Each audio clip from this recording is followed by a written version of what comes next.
Hello students, welcome to my class. আমি কৰিম আজি 5.3 এক্সাৰসাইজৰ কোৱেশ্চন নম্বৰ 4, 5 and 6 এই তিনিটা কোৱেশ্চন এই ভিডিঅ'টোত মই সামৰি লম ঠিক আছে তো প্ৰথম কোৱেশ্চন নম্বৰ 4 টোত কি দিয়া আছে চাও 9 17 25 ... এনেকে দিয়া আছে এই সমান্তৰ প্ৰগতিটোৰ কিমানটা পদৰ যোগফল 636 হ'ব তো ইয়াত আমি এই সিৰিজটো চালে এই সমান্তৰ প্ৰগতিটো চালে প্ৰথম পদটো আমি উলিয়াব পাৰিম আৰু সাধাৰণ অন্তৰ d টো আমি উলিয়াব পাৰিম লগতে ইয়াতে যোগফল sn টো দিয়া আছে যোগফলটো দিয়া আছে 636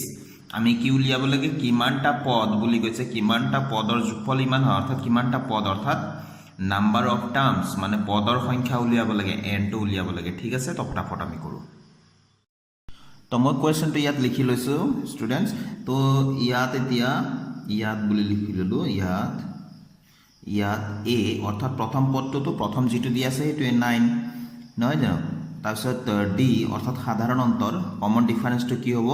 দ্বিতীয়টো পদৰ পৰা প্ৰথম পদ আমি মাইনাস কৰিম তো 17 ৰ পৰা 9 টো মাইনাস কৰিলে আমি পাইছো 8 ঠিক আছে আকৌ এই সমান্তৰ প্ৰগতিটোৰ কিমানটা পদৰ যোগফল বুলি কৈছে এটো যোগফল 636 তো যোগফল মানে sn টো কিমান 636 আমি কি উলিয়াব লাগে কৈছে কিমানটা পদ বুলি কৈছে তো পদৰ সংখ্যা মানে n টো আমি উলিয়াব লাগে ঠিক আছে অতি সহজ আমি এতিয়া যেহেতু এইখিনি পেস্ট কৰো sn টো দিয়া আছে 636 sn মানে যোগফলৰ ফৰ্মুলাটো নিশ্চয় তোমালোকৰ মনত আছে তো যোগফলৰ ফৰ্মুলাটো হৈ গল n/2 twice a plus n minus 1 into d equals 636 এতিয়া যোগফলৰ ফৰ্মুলা দুটা আছে তোমালোকে কনফিউজ নহবা যোগফলৰ ফৰ্মুলা আছে এটা sn = n/2 twice a plus n minus 1 into d আনটো আছে sn = n/2 a plus an ঠিক আছে বা এই ফৰ্মুলাটো an ৰ ঠাইত এনেকৈ লিখিব পাৰি n/2 a plus যদি অন্তিম পদ হয় হেতু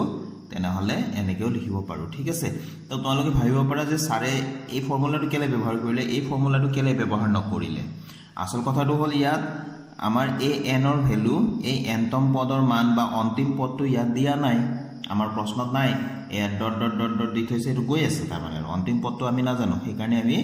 এই ফৰ্মুলাটো ব্যৱহাৰ কৰিব নোৱাৰো আমাক যেটো সমান্তৰ প্ৰগতি দিয়া আছিল প্ৰশ্নত সেই সমান্তৰ প্ৰগতিৰ পৰা আমি a টো গম পাও d টো গম পাও ঠিক আছে a মানে প্ৰথম পদ d মানে সাধাৰণ অন্তৰ a আৰু d যদি থাকে আৰু যদি আমি যোগফলৰ মানটো আমি জানো 636 তেনেহলে আমি এই ফৰ্মুলাটো প্ৰথম ফৰ্মুলাটো আমি ব্যৱহাৰ কৰিব লাগিব ঠিক আছে তো এতিয়া n ৰ মান উলিয়াব লাগে আমি তো ইয়াতে n/2 লিখিলো আকৌ ইয়াতে 2 into a মানে কিমান আছিল 9 plus n minus 1 into d মান কিমান আছিল 8 আছিল ওপৰত চাবা তোমালোকে 636 তো এতিয়া আমি n/2 এটো আমাৰ কিমান হ'ব 9 2 18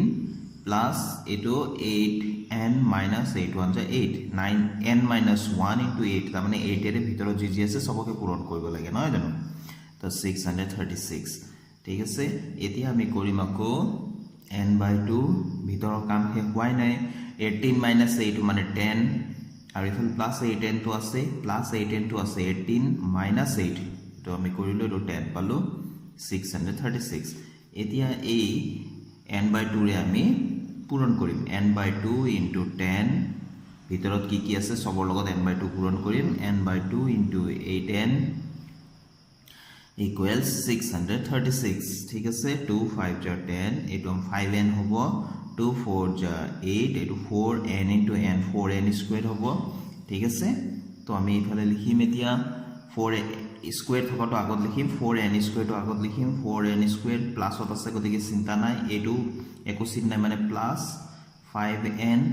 আৰু এইফালে 636 টো আমি সাইড চেঞ্জ কৰি লৈ আহিলো -636 equals 0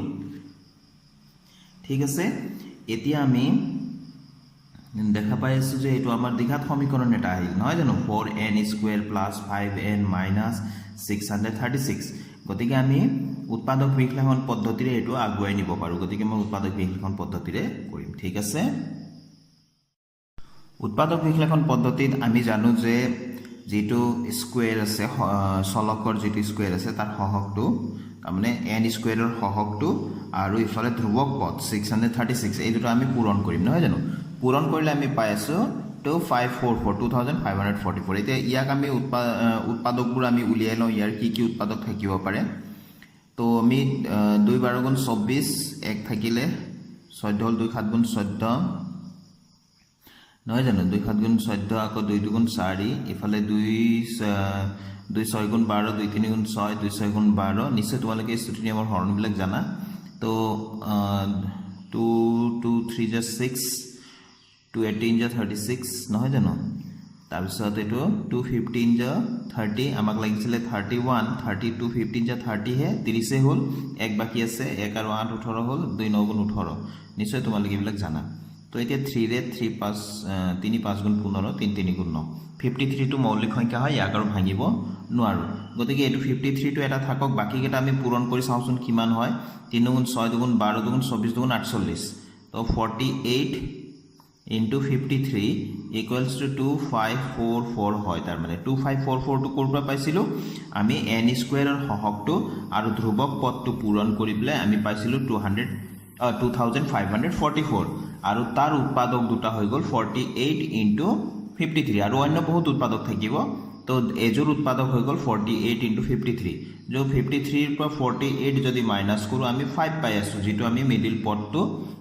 মাজৰ পদটো আমি বনাব পাৰো নহয় জানো গতিকে আমি এই জোড়াটোকে আমি ব্যৱহাৰ কৰিব পাৰিম ঠিক আছে তো এইবিলাক আমাৰ বিশদভাৱে আলোচনা কৰা হৈছিল চতুৰ্থ অধ্যায়ত তোমালোকে ভালকৈ কৰি লবা উৎপাদক বিশ্লেষণ পদ্ধতি ভেৰি ইম্পৰ্টেন্ট পদ্ধতি তো ইয়াৰ ওপৰত ফাইনেলত বহুত কেটা কোৱেশ্চনে থাকে তো উৎপাদক বিশ্লেষণ পদ্ধতি যদি জনা যায় মিনিমাম 8 নম্বৰৰ পৰা 12 নম্বৰলৈকে আমি ফাইনেলত নম্বৰ হাসিল কৰিব পাব পাৰো ঠিক আছে গতিকে উৎপাদক বিশ্লেষণ পদ্ধতিটো ভেৰি ইম্পৰ্টেন্ট কৰিবা ভালকে 4 in square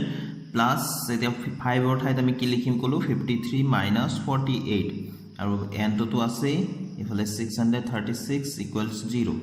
তো 4n square plus 53n minus 48n minus 636 equals 0 ঠিক আছে আমি এতিয়া ইয়াৰ পৰা আমাৰ কি কমন আহিব এটো 4 এটো 53 তো 53 তো মৌলিক সংখ্যা ইয়াৰ পৰা একো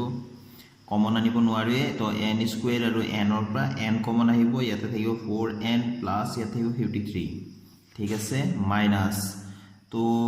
ইয়াতে 4 পাবলৈ হলে আমাৰ 4n প্লাস 53 পাব লাগে ইয়াতে 4 পাবলৈ হলে চিন্তা কৰা 4 12 গুণ 48 তো 12 টো আমি কমন লম মানে মাইনাস আছে আগফালে -12 কমন ললো 12 4 যা 48 12 4 গুণ 48 আৰু n তো আছে তার মানে এইটো মাইনাস টু কমন গলে মাইনাস কমন গছি গল মানে প্লাস থাকিব এই 636 তা মানে ইয়াতে 636 ৰ পৰা যদি 12 কমন লৈ যাও আমাৰ কিমান থাকিব 53 থাকিব কোনো কথাই নাই 53 এইটো মানে প্ৰথমটোৰ লগত দ্বিতীয়টো মিলিবই লাগিব এতিয়া আমি ইয়াতে চাও আমি তো ইয়াতে উলিয়াই থৈছিলো নহয় জানো এতে 636 বুলি কলে এইখিনিৰ পৰা 636 এয়া মানে এইখিনিৰ পৰা 636 ইয়াত ভাঙিছো গতিকে ইয়াতে তোমাৰ যদি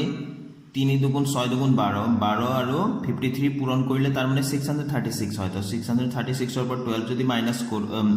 কমন লৈ যাও তেনে হলে এটো 53 হ'ব কমন লোৱাটো মানে নিশ্চয় কম পাইছে সাগে এতিয়া আকৌ মানে যদি মানে ক্লিয়াৰ নাই তেনে হলে কিছুমানৰ কাৰণে মই দেখাই দি আছো এটো 48n জেনিবা প্ৰথমটো তাৰছত তলটো আছে 636 48n মানে মই কিমান কলো 12 4 গুণ 48 আৰু 636 মানে আমি কিমান লিখিব পাৰো 3 দুগুণ 6 দুগুণ 12 এটো 636 দেখি আছে নে 636 ৰ তলৰখিনি তো ইয়াক যদি আমি ভাঙো এনেকে ভাঙিব পাৰো মৌলিক উৎপাদকত তো 2 দুগুণ 4 3 গুণ 12 আৰু 53 হয়নে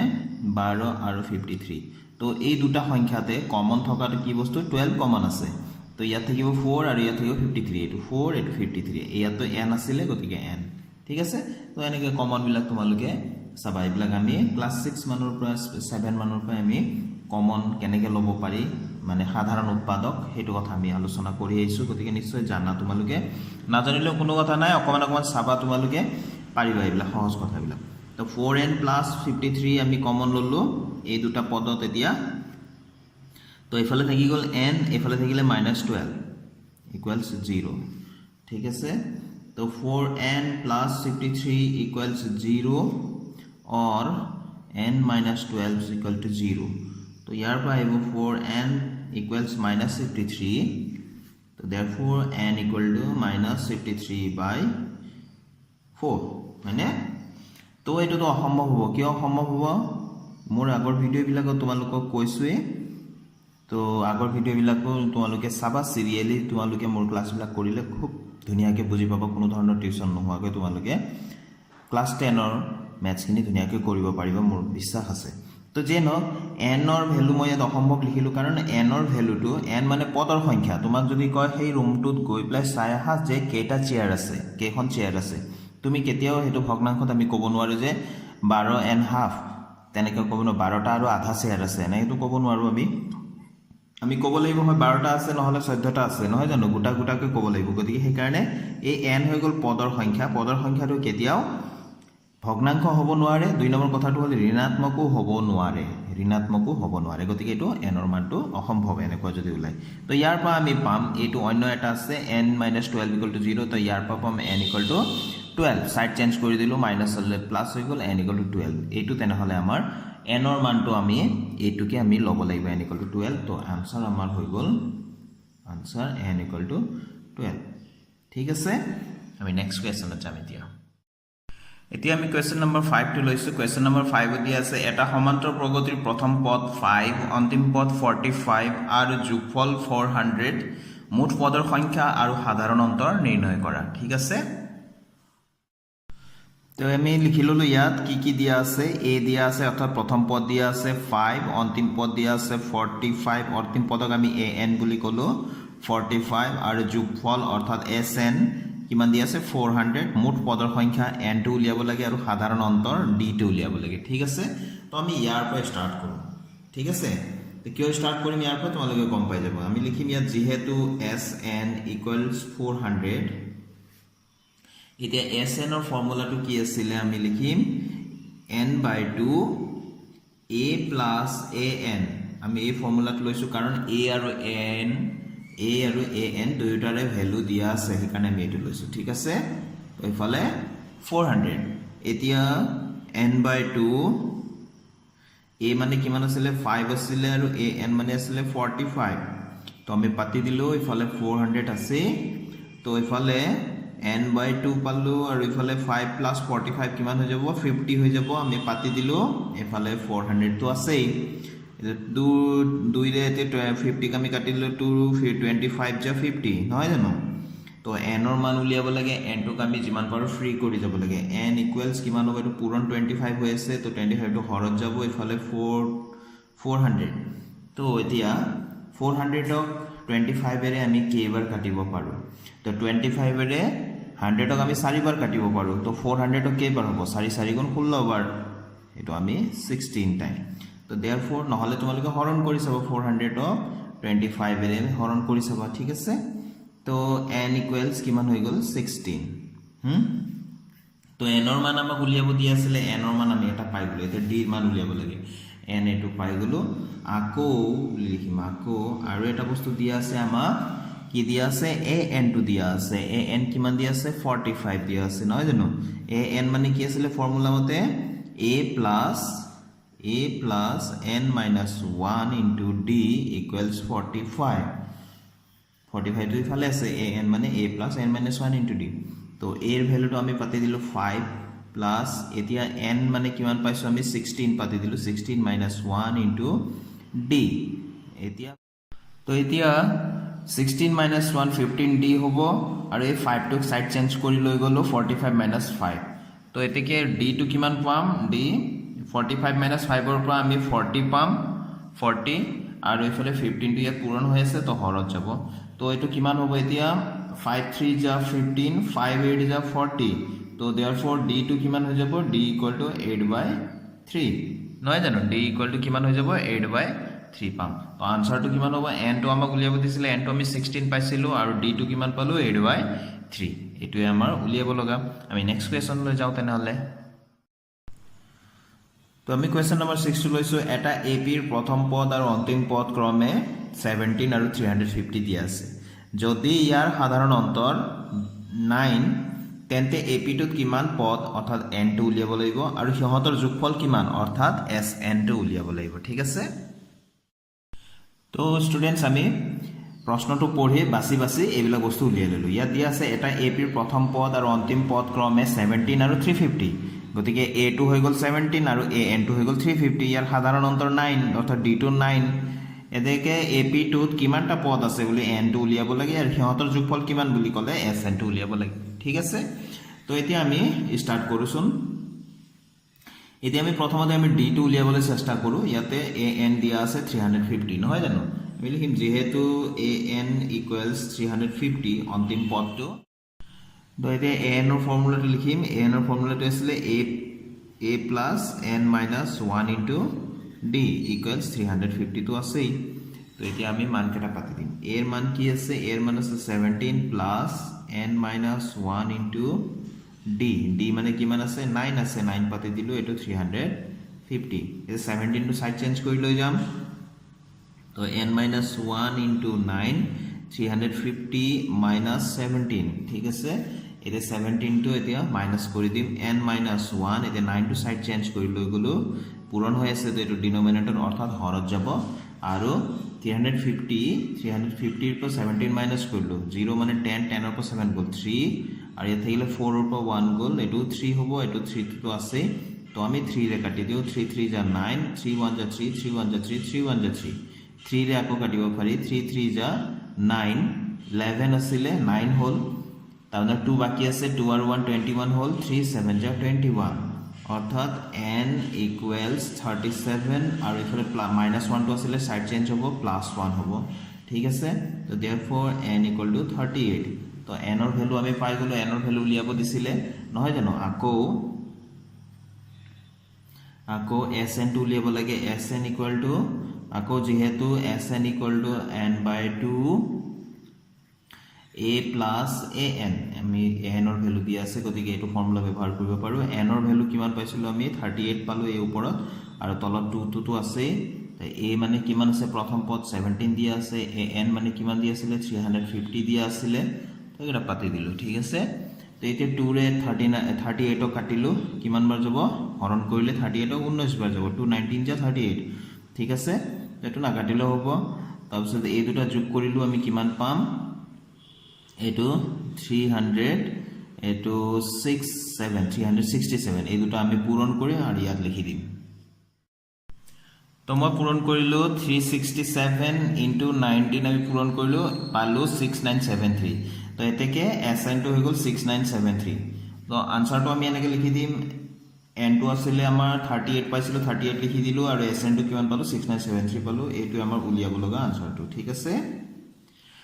তো স্টুডেন্টস আজিৰ ভিডিওটো মই এতে সামৰিছো আশা কৰো মোৰ ভিডিঅ তোমালোকক সহায় কৰি আছে তোমালোকে অংকবিলাক ভালকৈ কৰি আছা মন দি আছা যদি মোৰ ভিডিও ভাল লাগে তেনেহলে সিওৰ এটা লাইক এটা কৰি যাবা তোমালোকৰ প্ৰত্যেকটো লাইকে মোক যথেষ্ট উৎসাহ দিয়ে তো মোক উৎসাহিত কৰি যোৱা